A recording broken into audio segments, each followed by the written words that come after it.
Most of the riders బైక్ని warm up wrong వేలో చేస్తారనమాట. నార్మల్లీ చాలామంది ఇట్లా ఆన్ చేసి ఒక 5 minutes 10 minutes వార్మప్ చేస్తారు. యాక్చువల్లీ ఇది రాంగ్ వే. పాత కార్బొరేటర్ బైక్స్లో ఈ ప్రొసీజర్ వర్కౌట్ అయ్యేది. బట్ ఇప్పుడు వచ్చిన కొత్త FI బైక్స్ అన్నీ కూడా వీటికి వార్మప్ ఈ విధంగా చేయకూడదు మనం. అయితే మన ఇంజన్ ఐడల్లో ఉన్నప్పుడు RPM చాలా తక్కువ ఉంటుంది అండ్ ఇంజన్ ఆయిల్కి ఆపరేటింగ్ టెంపరేచర్ వరకు వెళ్ళటానికి చాలా టైం పడుతుంది అన్నమాట.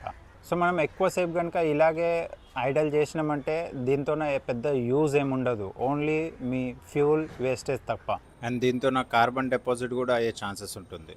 సో ఫ్యూల్ ఇంజెక్టెడ్ బైక్స్లో వార్మింగ్ అప్ ఎలా చేయాలి?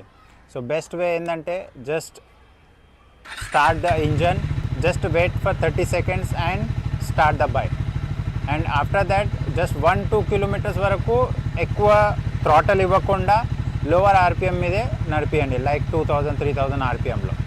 And after that you can ride as you want.